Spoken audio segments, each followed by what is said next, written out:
నల్గొండ జిల్లా నగరికల్లో ధాన్యం కొనుగోలు కేంద్రాలను ప్రభుత్వ విప్ వేముల వీరేశం పరిశీలించారు. కొనుగోలు కేంద్రాలను పరిశీలించిన అనంతరం రికార్డులు చెక్ చేశారు. చందుపట్ల కేంద్రాల నుంచి ఇప్పటికే పెద్ద మొత్తంలో ధాన్యం కొనుగోలు జరిగిందన్నారు. డాక్టర్ జిఎన్ నాయుడికి మంత్రి నారా లోకేష్ నివాళులర్పించారు. హైదరాబాద్ నాయుడు నివాసానికి వెళ్లిన ఆయన పార్థివ దేహం వద్ద పుష్పాంజలి ఘటించారు. అనంతరం వారి కుటుంబ సభ్యులను పరామర్శించి తన ప్రగాఢ సానుభూతిని వ్యక్తం చేశారు. వరంగల్ జిల్లా గురజాల క్రాస్ రోడ్ వద్ద బీఆర్ఎస్ పార్టీ ఆధ్వర్యంలో మొక్కజొన్న రైతులు ఆందోళన చేపట్టారు. మార్కెట్, గోదాం, ట్రాన్స్పోర్ట్ సమన్వయం లేక ఇబ్బందులు పడుతున్నామని ఆవేదన వ్యక్తం చేశారు. వెంటనే మక్కాలను కొనుగోలు చేయాల్సిందిగా వారంతా డిమాండ్ చేశారు. సిద్దిపేట జిల్లా హస్బీపూర్ ఎక్స్ రోడ్ వద్ద రైతులు ధర్నాకు దిగారు. గ్రేడులంటూ సాకులు చెబుతూ ధాన్యం కొనడం లేదంటూ రైతన్నలు రోడ్డెక్కారు. ధాన్యం వెంటనే కొనుగోలు చేయాల్సిందిగా డిమాండ్ చేశారు. రైతుల ధర్నాతో రోడ్డుకు ఇరువైపులా ఉన్న వాహనాలు నిలిచిపోయాయి. అనంతపురం జిల్లా కనంపల్లిలో ఎంఎస్ఎంఈ పార్క్ ఏర్పాటుకై సేకరించబడిన భూమి పరిహారానికి సంబంధించి చెక్కుల పంపిణీ కార్యక్రమం నిర్వహించారు.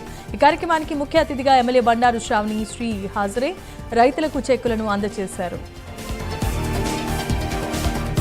మార్కాపురం జిల్లా ఆమనిగూడిపాడులో 10వ తరగతి విద్యార్థి ఆత్మహత్యాయత్నానికి పాల్పడ్డాడు. 10వ తరగతి ఫలితాల్లో మార్కులు సరిగా రాలేదని ఇంట్లో ఉరివేసుకోగా కుటుంబ సభ్యులు కాపాడారు. వెంటనే యువకుడిని ఆసుపత్రికి తరలించి చికిత్సను అందిస్తున్నారు. హనుమకొండ జిల్లా వేలేరు మండలం చింతల్ తండా వద్ద అగ్ని ప్రమాదం జరిగింది. పొలం వద్ద నుండి గడ్డి కట్టెలను తీసుకెళ్తూ ఉండగా విద్యుత్ తీగలు తగిలి మంటలు చెలరేగాయి. ఈ ప్రమాదంలో ట్రాక్టర్ ట్రాలీతో సహా గడ్డి దగ్ధమైంది.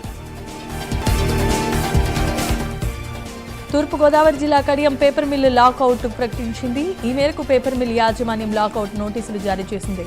గత 5 రోజులుగా కాంట్రాక్టు కార్మికుల వేతనాలు పెంపు కోసం సమ్మె చేస్తుండగా కార్మికుల సమ్మెతో నష్టాలు వాటిల్లాయని మిల్లు యాజమాన్యం చెబుతోంది. టీఎంసీ పిటిషన్ను సుప్రీంకోర్టు కొట్టివేసింది. కేంద్ర ప్రభుత్వ ఉద్యోగులను ఎన్నికల విధుల్లో నియమించడంపై అభ్యంతరాన్ని వ్యక్తం చేస్తూ టీఎంసీ వేసిన పిటిషన్పై విచారణ జరిపించిన సుప్రీంకోర్టు ఎన్నికల సిబ్బంది నియామకంపై పార్టీలు సంప్రదించాల్సిన అవసరం లేదని స్పష్టం చేసింది. ఏపీలో ఆర్టీసీ ఉద్యోగులకు వైద్య పరీక్షలు తప్పనిసరి చేస్తూ ప్రభుత్వం నిర్ణయం తీసుకుంది. డ్రైవర్లు, కండక్టర్లకు ఏడాదికి 2 సార్లు వైద్య పరీక్షలు చేయాలని నిర్ణయం తీసుకుంది. ఇతర ఉద్యోగులకు ఏడాదికి 1 సారి వైద్య పరీక్షలు నిర్వహించాలని భావిస్తోంది. ఈ మేరకు ఆర్టీసీ ఆసుపత్రిలో వైద్య పరీక్షలు చేయాలని నిర్ణయం తీసుకుంది.